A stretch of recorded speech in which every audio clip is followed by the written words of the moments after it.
Welcome, Miao Hsi 法师。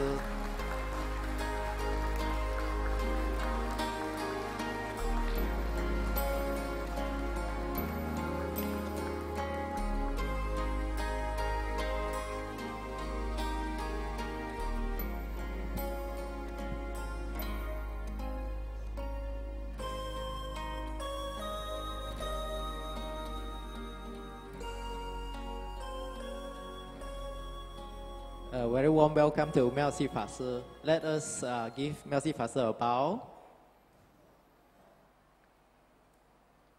谢谢 and please be seated. Thank you very much. Thank you. My name is Saw. I'm your MC for this evening. Very warm welcome to all of you attending today's talk, jointly organized by Fo Guangshan and BLIA Singapore. We are very happy to have Venerable Miao Hsi today to give us the talk. Before the start of the talk, let me briefly introduce Miao Hsi 法师 to you. Miao Hsi 法师 is the editor-in-chief of the English page of the Maritime daily newspaper in America. He is also the director of Fo Guangshan International Translation Center and the Buddha Light Publishing in America. So he has translated a few books by Master Xing Yun, mainly 7 volumes of the series Ignorance and Enlightenment. I think this is like 迷悟之间，对吗，师父？迷悟之间，对。And 2 volumes of Dharma words, 星云法语。All right, 2 volumes. He's one of the director of Fo Guangshan Si Lai Si in Hacienda Heights, California, and he's in charge of cultural and educations activities, interfaith works, and community outreach for the temples in Hacienda Heights. So the topic of today's talk is discovering the universal gates to the Lotus. So without further ado, I invite Miao Hsi 法师 to take over the stage. Thank you. Good evening. Our Vice Abbess, Venerable Miao, and all the fellow monastics, all our Dharma friends here. I am very honored to be here again, 2 consecutive nights, and to talk about Sutra. Because yesterday we did quite a good bit on the Lotus Sutra. So for those who were not here today, I think maybe we can just have a very short recap.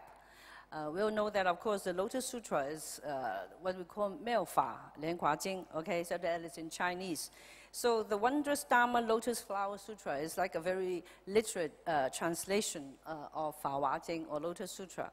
And that is, at the bottom will be the Sanskrit name, okay, of the sutra.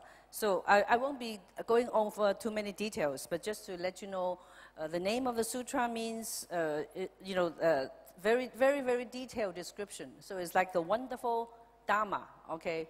Or sometimes we even say it's what we call the law, okay? The Dharma is called the law. So we have like a few names, quite a few names that maybe if you've been looking up in libraries or looking up on the internet, there may be quite a few names of the Lotus Sutra. It's like the Wonderful Dharma Lotus Flower Sutra. That is, I think, the most complete translation, a very literate translation, okay? Or we say the Sutra of the Lotus of the Wonderful Law. I think I went over sometimes Dharma is also translated as law, Fa. Okay, so what is the law? The law is, I would say that in Buddhism, I would say the law of, or the truth of dependent origination, the law of all the Dharma, so that would be the teachings, so Fa, all right? And then we say that Dharma Flower Sutra, or very simply, just the Lotus Sutra. I think that is the best recognized name of the sutra. And, oops, what did I do? Okay, of course, the sutra, if you really studied it, is quite late in the life of Sakyamuni Buddha that he taught this, okay? So it is, sometimes it's called what we call a nirvana, because the Buddha is about to enter into nirvana. The Buddha is about to kind of end his life in this, this world here is about to end. So this is like the final teaching or the final Dharma being taught. Okay, so, and what it's all, the Buddha has been actually talking for 50 years. And he's been talking all the time about actually the Buddha way, Buddhahood, the Buddha vehicle, what the Dharma is, and what are the means, okay, how do we attain liberation. So there are many stories, analogies, and a lot of references, and it's like reading a very beautiful piece of literature. It's like reading verses, okay? So if you read Chinese, I'm sure many of you would do. If you read Chinese, if you're interested in Chinese literature, if you're interested in beautiful Chinese language, this is one book to read as well, okay? This is a very beautifully written and translated sutra, okay, from Sanskrit into Chinese. And of course, nowadays, if you really have difficulty reading Chinese, you like an English version, you can always find different translations. And mostly they are, I would say, Americans, translators, that they translated the sutra. And they try to follow the way that it's being translated in narratives and also in verses. So this is another way to look at it if you really have the time to study. But again, I cannot emphasize more how beautiful this sutra, and it's easy reading as well. It's not really ancient, difficult words. So yesterday I kind of offer a teaser on one of the terms in Chinese or Cantonese, Kingai. Okay, you can find that right here in the sutra. Very interesting, right? So I can share with you later on, all right? And, okay, I pressed the wrong one again. Okay, the sutra is regarded as the pure, complete, unique, and solitarily wonderful teaching of Buddhism, okay? And sometimes it's referred to as what we call the king of the sutras, 精中之王, okay, the king, that means the best. And again, I would like to repeat again, don't think that, oh, then I will go for this, you know, nothing else for me, okay, no more Heart Sutra, no more Amitabha Sutra. That's not right, okay, because the Buddha, every teaching by the Buddha points to the what? The way to liberation. So this is something that we can study more in depth. This is something that we can have more ways and means, actually offer a lot of food for thought in the sense. Okay, it's very deep philosophy if you really look at it.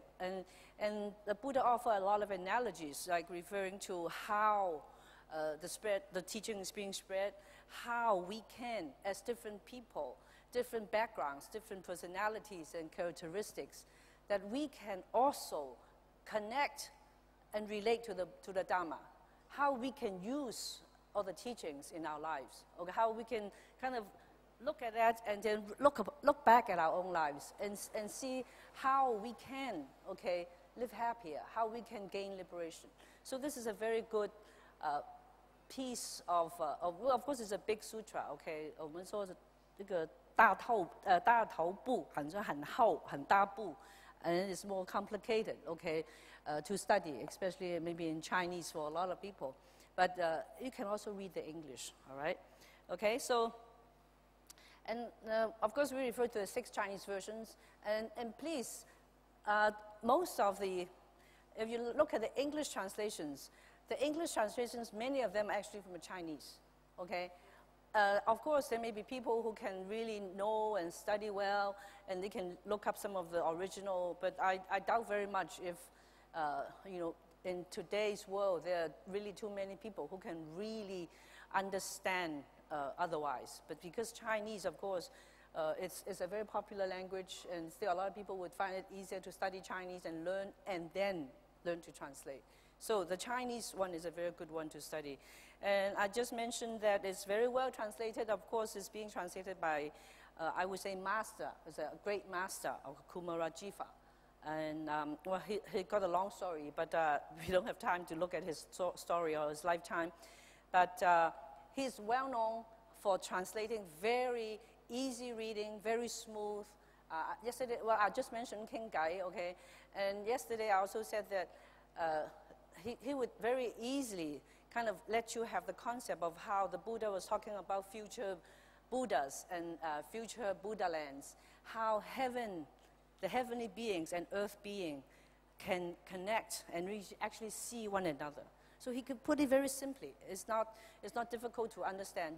The image is right there. So if you really look at the sutra, if you find time, you just kind of like go through it and look at it, and you would see, how a lot of concepts can be depicted in very simple, easy to understand Chinese language. So this is one great master, one great translator, all right?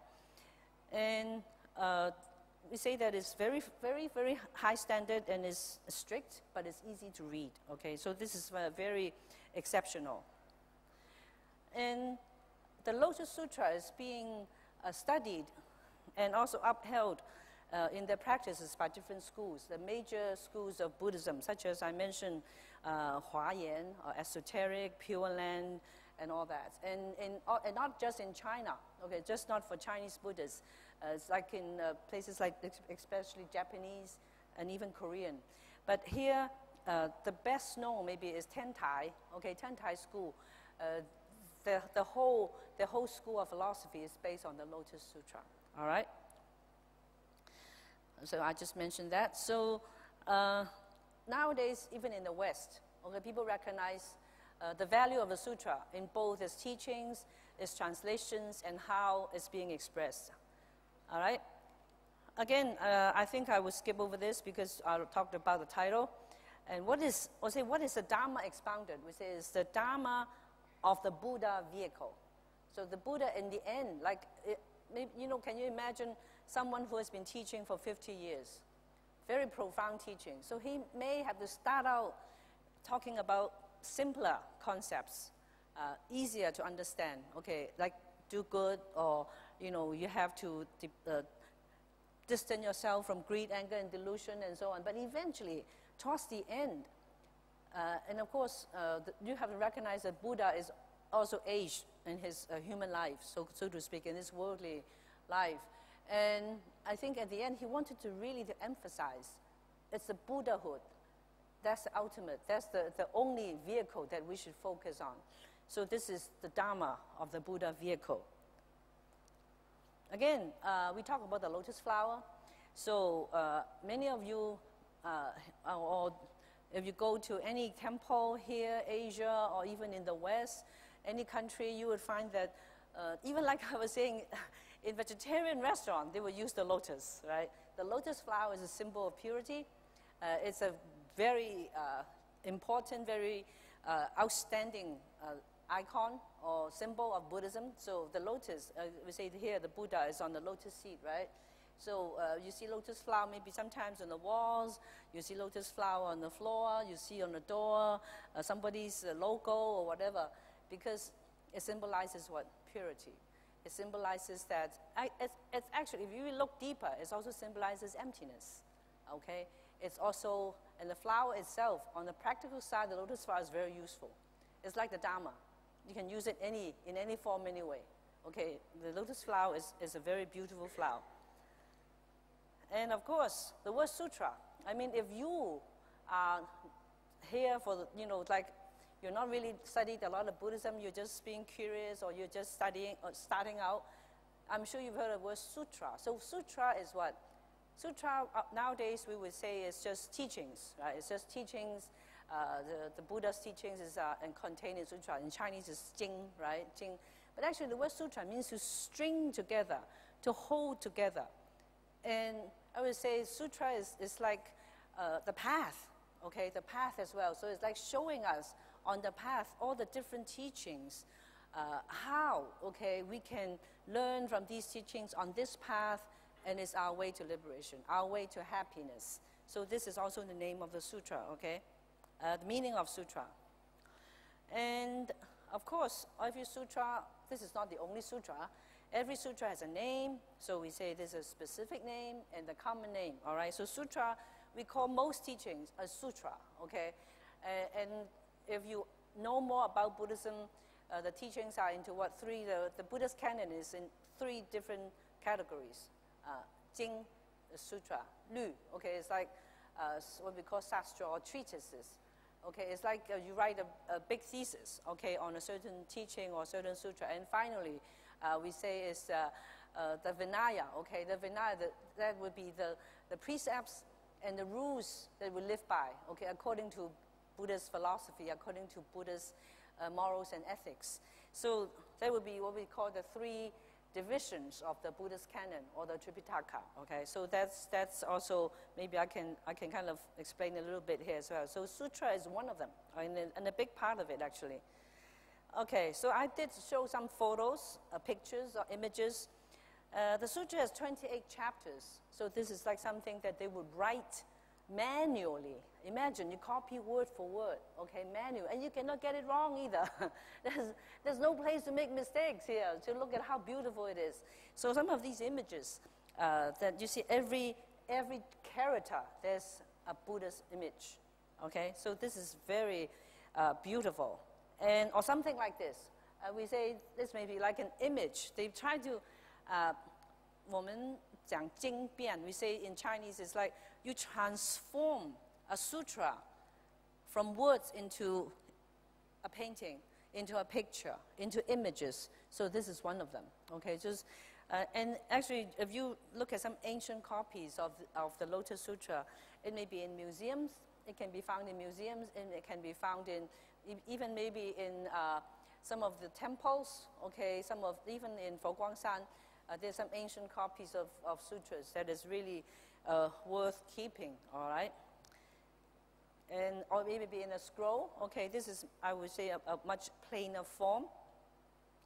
And on patra leaves, okay, on patra leaves. So it can be in Sanskrit, and how they read it is like sheet by sheet. They flip it. It's not like turning pages, but it's similar, all right?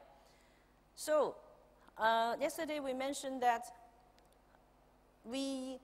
everybody here, especially today, is such a special day. What is the day? Guan Yin. It's a Guan Yin day in general, right? So every year we have 3 Guan Yin days. The most important, of course, is what? The birthday. And then second is what? The second day. It's strange. The order should be, we say Guan Yin was born, okay, so, and then Guan Yin renounced, okay, became a monastic, and finally enlightenment. But somehow the latter 2 days are reversed. So today is a day to kind of, a special day to commemorate Guan Yin renounce. So you may ask, what? Guan Yin renounced? You know, so do you know the story?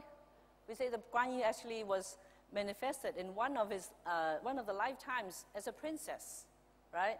So in Chinese Buddhism and tradition, they base all these days on the princess's life. Remember? And there's a princess who was born here, then she renounced, she kind of like, eventually people recognize it's a manifestation of Guan Yin. And yesterday I think someone asked me, all the different manifestations. They said, okay, you look around here, right? All the different depictions, okay? They're legends and stories. And yesterday we also had a very interesting question. Is Guan Yin a man or a woman? Male or female? You know? Anybody? So in this sutra, okay, in the Lotus Sutra, this is a chapter, a very important chapter. There's a universal gate, and it's about Guan Yin Pusa. So I think we stopped at that point yesterday. So maybe we pick it up from here, and we can continue on. So what is the Universal Gate chapter? Okay, so this is chapter 25, 25品. Okay, in Chinese, they call 品. So this is like chapter.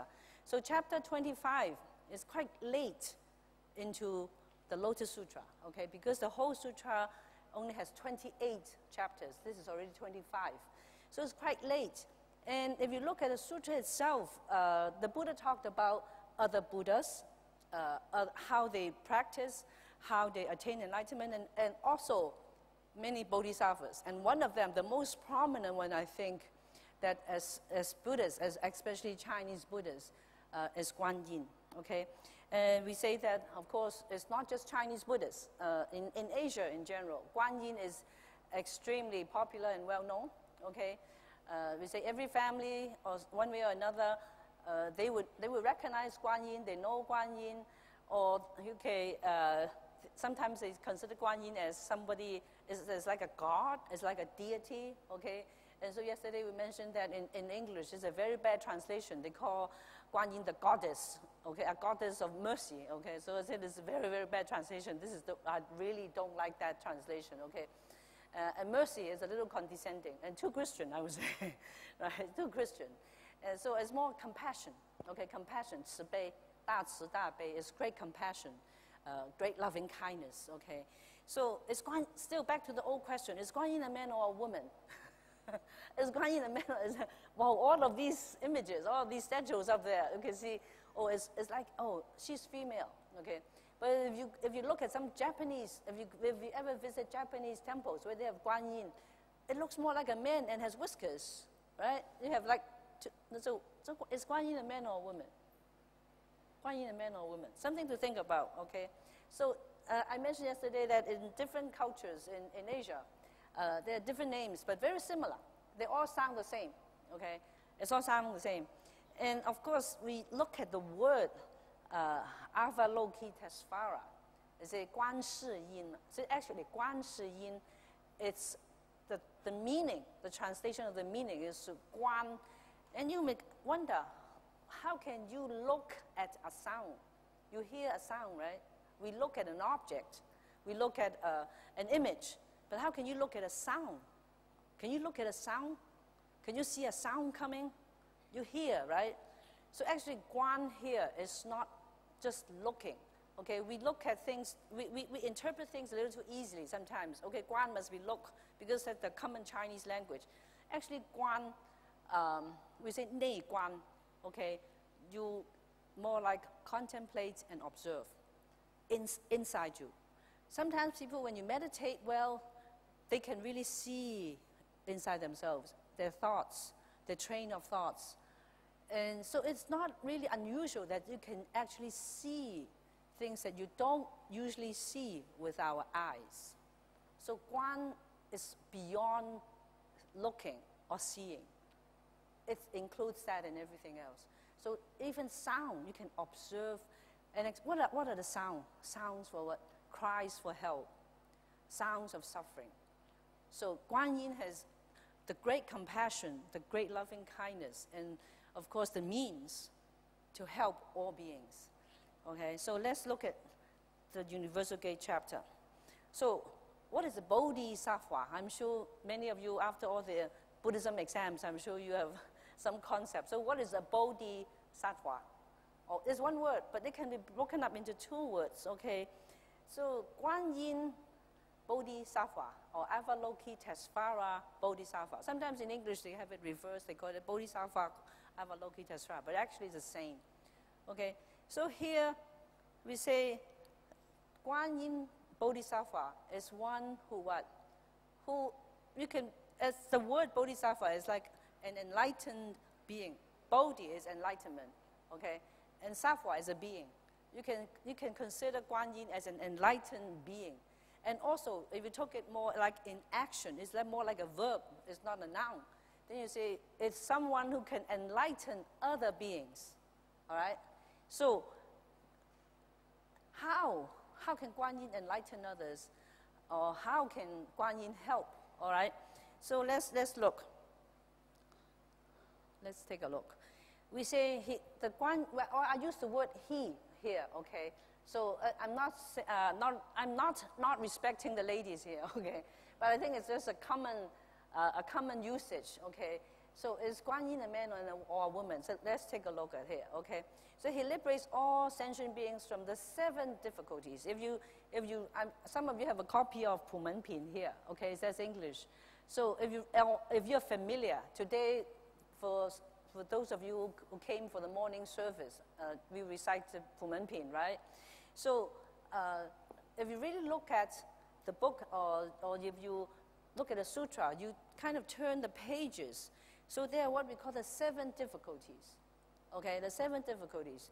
And he counteracts what we call the 3 poisons. A lot of terms coming up, okay, it's 7 and 3 and then 2 and so on, okay? And responds to 2 kinds of seeking. Now is the manifesting. Manifesting in what? In 33 forms. So maybe you look at the statue, okay, you start counting, 1, 2, 3, 4, 5, okay. Now, do we have 33 here? And how come it's a little different, right? But like I was saying yesterday, these are more like the Chinese legends, okay? And they're all female. They're all female, okay? So we can talk about that a little later on, okay? But let's look at the gate first, okay? The universal gate. So what is a gate?